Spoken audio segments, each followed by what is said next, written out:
Hi, my name is Gil Robertson, president of the African American Film Critics Association.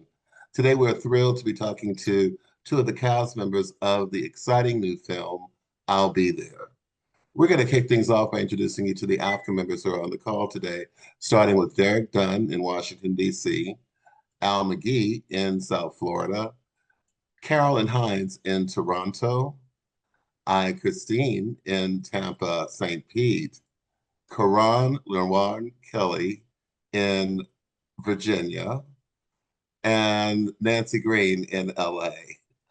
I'm going to let you guys do what you do so well, and I'll see you on the other side.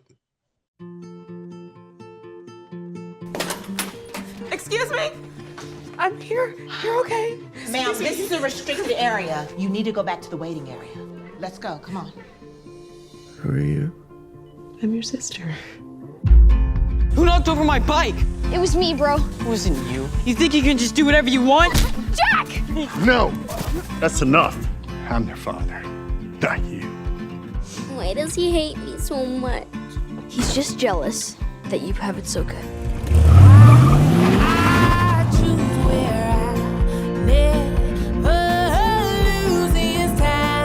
You don't need to be here around the clock. Do you want me to go? He's gonna be okay. Go home. I'm not gonna leave him. TMZ has confirmed it, the LA Times, a lot of news sources, and it's just crazy. Michael Jackson's dead. We currently have Michael Jackson's body here at the coroner's office. Another one bites the dust. Real nice, AJ.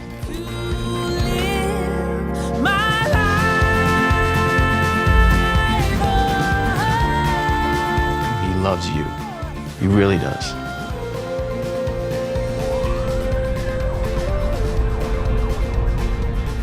I don't want to die. He's going to be okay. How do you know that? Where there is love. I'll be there.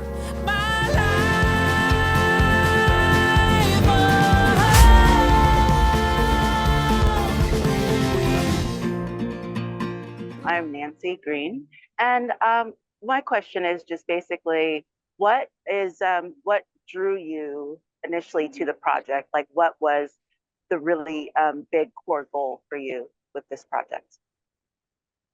I'll go first. I actually got this in my inbox, and it was during I think this was 2022, I want to say, right, Ryan?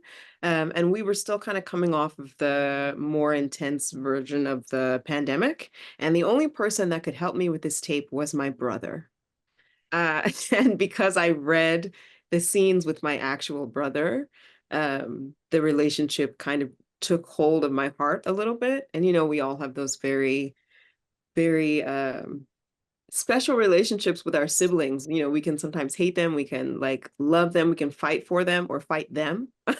And so I felt like, oh, wow, yeah, this is something that I haven't had the opportunity to do on screen. And so I was like, why not? Why not try and like learn more about myself and my brother through this movie that has a totally different brother? I never knew that. That's lovely. Oh, yes. And for me, it was actually similar. I didn't actually receive the audition. It was a friend of mine who had received the audition, and I was reading with her. And I was reading it cold. I had not seen the scenes, and I read the 3 pages, and by the end of it, in the character, I was weeping, thinking, because I am a father, of what this would be like to actually go through this. And I think that's where the spark of this film really is between, you know, it is from that, Jazz, that we both came from, like, wow, like my brother and myself, my sister who's also in Australia, and I don't get to see her much, and we don't have that like proximity of relationship. And I'm also a father. It's like, what would that be like? That would be really scary to be in that state. It's a great project, and really appreciate hearing your stories about it. Thank you. Great question. How's it going? Derek Dunn, Reviews and Done. My question is, well, start with the lead in. So I think everybody remembers where they were back in June 2009 when Michael Jackson passed away. So in preparation for your characters, did you all mentally go back to your feelings that you felt on that day back in 2009? Yeah, I was an undergrad. I was an undergrad. I was in school in Ohio, and I was at my friend's house in Dayton, Ohio. And we were doing some, I don't remember exactly what we were doing, but I remember the TV for some reason was on and they announced it and everything stopped. Like everything in the whole house, all like 7 people in that house just stopped. You could hear a pin drop. Um, and that, you know, he was my favorite person when I was little, much like the character in the movie. So I think I just didn't say anything for like 45 minutes. We were all just glued into the TV, which was super helpful for this film because that's, you know, kind of the same experience for this family. What about you? Where were you, Ryan, when this all happened? Well, I was in New Zealand. Oh Yeah, I don't remember. I think I was about 17, 18, and I remember watching the funeral that was on television.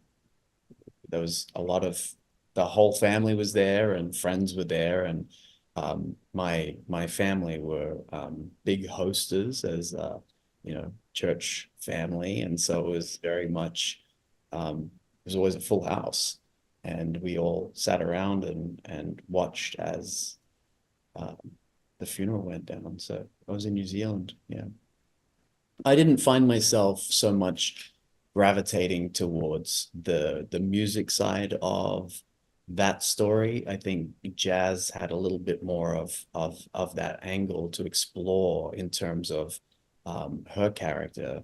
I think my work was more on understanding what the physical pain was actually like, and really knowing what those steps were like for someone going through this, so that it could be very honestly and truthfully portrayed, and then leaning into, again, you know, that idea of fatherhood, which is the most special thing to me in the whole world.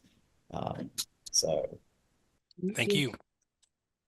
For Karen and Toss podcast YouTube channel. So this film, I will admit, had me a little bit frustrated at first because I felt for Grace, because I wanted her to like get some kind of, not only an apology from AJ, but from everyone. You know, I was waiting for her to have that catharsis of people acknowledging, we hurt you, our negligence hurt you, our dismissal hurt you. And like, even from her parents, like, she didn't get that. And so I would admit that that frustrated me a lot with the film. But something, and so I related to Grace a lot in that way. But Ryan, I actually also related to AJ a lot because I've been in the hospital multiple times. I've had multiple surgeries. So I've had that experience of being in the hospital where you're in bed and it's very difficult not being able to move your body the way you want your body to move, and your body's doing these things that you're not accustomed to. So I want you both to talk about how the both characters are frustrated, but for very different reasons. Grace is frustrated because AJ isn't hearing what she's saying. You know, he's saying that you're holding on to a grudge, and she's like, it's not just a grudge. Like, the things you guys said to me and did to me hurt me, you know, and like then so it's like, that's pain, that's trauma. So that frustrates her. So she wants to be there for him. But AJ is frustrated because he's physically incapacitated and his body is not working the way he wants it to work. So can you both talk about just like tapping into the frustration of your characters and how they have that similarities, but they don't even notice it, that they're not realizing that they have that shared experience. So I'll let Ryan go first this time because Jasmine, you answered first the first 2 times. Wow, so I can lob some shots at Jazz. Well, I think that's really interesting, Carol, because sorry, Carolyn, it's interesting because I know and have relationships where people will not apologize. And so that is also a very human component of life, where it's like, oh, they will apologize like this. And part of my responsibility, I think, as a human being is to kind of give grace to certain ways of interaction, because I know that is something they weren't taught. And that's not necessarily, oh, that's the best version of going through the world. No, but is it something that I have to live with and go, my responsibility is me, and my responsibility is taking care of what is given to me. And then if someone apologizes by their actions or by the push, or like the push toward going back and talking with family, I see that as part of, you know, just the human experience that we're in. And yeah, I'm a fit guy, you know, and so being held down for me has always felt like a really frustrating thing. And at the same time, on where I sat as a as a family member within this story, I was also observing Jazz's character, Grace, and as she was going through, she had run away. So there were all these years that she didn't actually get to see the growth. And I've experienced that too, where it's like people see you as that, you know, 14-year-old boy. And I'm like, you haven't known me for 24 years now. Like, you're holding on to something that was my past. And but at the same time, maybe that crust of that 14-year-old boy is still there. So when that's acknowledged and shown and said, hey, like, this is irritating. Well, okay, that's from the past. Maybe there's still a crust, but how can you best serve someone and help them remove that crust? Or are you just going to irritate? And families do that. You know, we love and are hurt most by our families. And so that's why I think this film is such a potent story. And I also very much identified with Jazz's story because I'm the only one in New York City away from my family. And I have kind of run away from a lot of things because I had a different gaze on the world and an artistic gaze on the world. So I think that was really fun to play with and kind of push her buttons while offering her the answers, you know. Yeah, that's my long-winded version of that. For me, I said that I took this film for not only family reasons, because I read it with my brother and got to like think about things like that from that perspective, but also because I identify with this. Like, Ryan talked about the family part of it, and there's also the part about you could think about it this way, but like being a Black woman in America is kind of like, all right, you're gonna get a lot of a lot of shit thrown at you. You're gonna get a lot of people looking at you a certain way. You're gonna be interpreted a certain way, and that's a lot of times beyond your control, especially in our industry, but often just like in the world. I mean, I'm preaching to the choir, you know. And so a lot of the times you're not going to get an apology for people looking at you differently. You're not going to get any kind of like anything beyond, oh, that's what it was, move on beyond it. You have to keep going. Even within our own community, it's like, no, we can't rest or we can't get that apology or any kind of like emotional reparations, even from those instances. You just have to keep going or rise above it or be the better person, or if they go low, we go high kind of thing. And that is something that I definitely felt playing this character. And I too was very frustrated because I'm all about justice. like I'm like, okay, if this happens, someone needs to talk about it. Like, we need to have a conversation, we need to fix it. And in families, sometimes that is not what's happening. That is not the truth. That is not, it's what you want, but it's not going to happen. And so the bigger part of that is like, how do you find the love even after you have all this resentment? Or how do you work on yourself to get past that? Or what relationships do you maintain once you know what your threshold is? I think a lot of personal growth also happened during the filming of this, because I was learning those lessons for myself as well, which is crazy to think like, oh, you go to work, you think you're just gonna go work, and you're like, I'm like, oh no, I have stuff I have to address in my family too. Like, I have stuff in my friendships I gotta work on because this character is going through this, and I'm also seeing this mirror. So it was a very eye-opening experience, and I too was frustrated. You are not alone. Like, you got it. I felt the same way. But it was super helpful because the character is also very frustrated and learns to find some kind of peace in this whole dynamic. Um, yeah. No, thank you. Both of you give like great answers, and like I too have learned, have had to have some times where I had to learn to like say, you know what? Sometimes letting go really is the better option emotionally. So Yeah. like I appreciate that and appreciate you saying that for both of your perspectives. So thank you. Thank you. for a great question. Hi, I'm Christine from Party Chat Podcast, and I too am frustrated. Okay, but from that, it's a lesson that I'm trying to learn, the letting go. That's where, because in this movie, I definitely related in three different factors. One, having unresolved childhood issues and trauma with my family that still trying to work through, and I'm 36, still trying to work through. Um, and then also having a loved one in the hospital after like a major surgery. So it was a weird thing being transported back when you were in the recovery room. I'm like, yep, I know what that was like, being at the side of the recovery room before they're moved into their room that they're going to be in the hospital for a while. So it was kind of like being transported back to those moments. And I wanted to ask you guys, because I also do remember the whole thing about Michael Jackson and like it being on the news. I was at work at the time that it happened, and I remember seeing that and coming home and just watching Michael Jackson music videos for like days.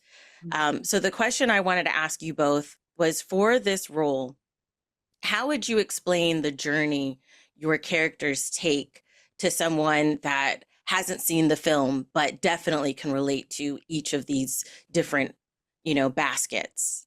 Hmm. Hmm. How would I describe? Do you have an answer, or? Not at all, but I can come up with one. I mean, how would I describe the journey? I mean, thankfully, I just saw the film recently, so I can kind of come from like just viewing it. Um, I would describe it as like a- she's definitely not coming of age because she's like firmly has a family and has another life, but I do think the phrase is useful because we come of age so often in our lives. We have so many growth points or different, you just talked about learning these lessons we're almost the same age. So I very much understand that. It's like, oh, I thought I would have my life together at this age, especially with this like thing with my family. Nope, still learning it. Okay, great. So I think that I would describe it as like a coming of age, um, a coming to reality and a coming back home story for a young woman who still has to find herself. And I think that that would be as succinct as I could make it. Yeah. And then I would sprinkle in some Michael Jackson songs in there for sure, but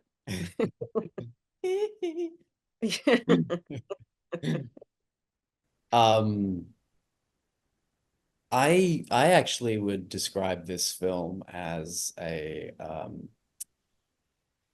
the more of a journey of healing, a journey of healing for a micro and with a lens of micro and macro.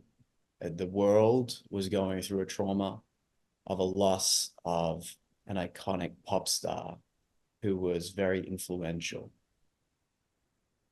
The family is going through, the nuclear family, dealing with trauma and loss in a certain way. The loss of maybe real clear roles within the family. And like you say, a coming of age, it's like you're dealing with the things of adulthood. And I've had this conversation even with my daughter, who's far more emotionally aware than I am.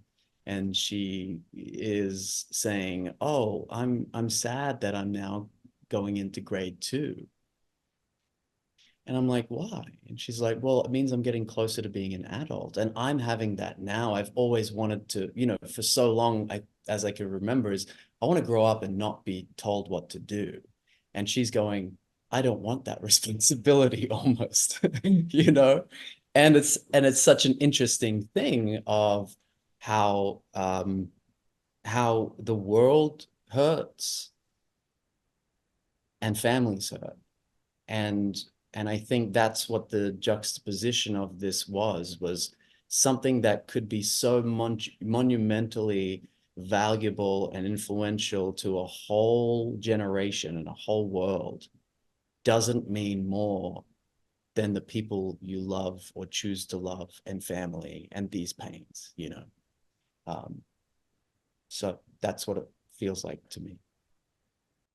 Thank you both. Yeah, I completely I feel like it's such a moving movie, and like what both of you guys said, coming of age multiple times in your life, like preaching.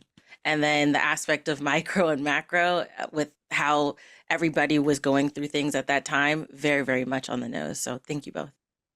Thank you. Thank you. Hi, I'm Al McGee. How you doing today? Hey, Al. Good. I really enjoyed the film. There were many themes in this film, cancer, family, and other things like that. But I want to understand Grace and AJ's relationship. How did you all become so close in the family unit together? You know, AJ was adopted, and you know, Grace, she's also a part of the family too. But how did you two, Grace and AJ, develop your relationship? And you're so close, much closer than the other family members together. Go for it, Jazz. You've No, got you you had an answer. You had oh yeah, divine inspiration. Shoot down, please take it. no, I was gonna say something nice about Ryan, but now I don't want to. I'm kidding. I'm kidding. No, I was gonna say it's really That's because I'm in remission. Is that why? no. It's really easy as an actor. It's super easy to work with Ryan because he does make it so we're just two people hanging out. And the beauty about like, you know, I said earlier, you fight with your siblings, but you also fight for your siblings. And in this movie, we got to watch some of the younger versions of our characters do that, like fight for each other and fight each other. But by the time it got to us and our scenes, we're really, yes, we're fighting each other, but I found a lot of, on my side, I was fighting for my brother. Every time we were fighting for each other. He was my number one objective, or like he was the person I'm trying to show the most love to all the time. And it was really easy to do that with Ryan because even off screen, he's a very generous, like kind, very thoughtful person. And you don't always get super lucky, but I did, but I did this time. He's a great actor and a great friend. So that I think just translated to film. And also Cindy and her brother had this same relationship. So we got to see them kind of like interact. And she told me a lot of stories about them growing up. And that was really, really great source material because it's like, oh, I just have to honor this beautiful and sometimes complicated relationship. So I'll do my best to just echo what I see. And also this budding friendship that I have with this actor is also helping what's happening on screen. So, I mean, not to give Ryan too many compliments, but he was a joy to work with. And he No, made keep going. Keep going. No, see, now I'm done. See, you ruined the back. It's done. It's done. Sure. No, thank you, Jazz. And likewise, you know, I think in terms of, yes, the work with between the two of us is one thing, and that was made easy by the chemistry that we had of showing up and just going, I'm gonna love on you like my brother, and I received that too. And so but for the film angle, I see it as like if you had have taken probably a different approach and gone like, what would it look like with the other brother at this time, there would be something special in there to really mine and explore, you know. Each one of them have a beautiful story in the moment, but this was the story that has come to life and floated to the surface. And so I really think that each sibling in my family, I'm one of 5 as well. So it's like, oh, if I think about my sister, what was she like? If I think about my oldest brother, I worked with him for 5 years on construction sites. We have a special bond. My little brother is my twin, 4 years apart. Like all of them have such beautiful uniqueness to them, and different ways of communicating. And each of them, if it was turned into a movie, would have a whole different arc within that sibling dynamic. Yeah. Yeah, well, thank you very much. And also, I really, again, like many stories that you're having, especially with the prostate cancer side of it, because I am a prostate cancer survivor myself. And I'm glad you all brought that up front in this film to talk about that. And I love Michael Jackson. Oh my God, I'm glad you all had him in there, you know, the theme of him and things like that in this film. I really appreciated this film. Thank you. Well, Thank you so thank much. you, Al. And you know, it's been really interesting to see the volume of people who have either spent time with family members in the hospital or actually gone through this, and the appreciation. And we're really hoping to really support a lot of those people, you know, in this film. We want them to see it, and hopefully yes, it does inspire hope and a reminder of the things that sometimes bad circumstances might actually open up the opportunity for that last beat of the family reconciliation. Hello, this is Karan Lenoir Kelly with Karanism.com and Love Music Pleasure. And one of the things I loved about this film is it spoke about how this once in a lifetime artist united so many of us in so many different ways around the world. Music connects us in so many ways. So my question to both of you is, what is your favorite Michael Jackson song? And what Michael Jackson song would describe your family? Oh. I have a couple of favorite Michael Jackson songs. The family one, ooh, that's a kicker. I've never heard that before, and my brain is gonna be like doing this while I think about it. But for me, it's gonna be PYT. It's gonna be it's from Off the Wall. Off the Wall was like the first album I ever owned, by the way. It's like my favorite. But there's Can't Help It from Off the Wall. And I recently have been loving this this outtake from Thriller. I think it's called it's something about us. It's not a circus, but it's like it's a reject from Thriller that they reissued in the 35th anniversary. It's like got one chorus. It's very short, but it's beautiful.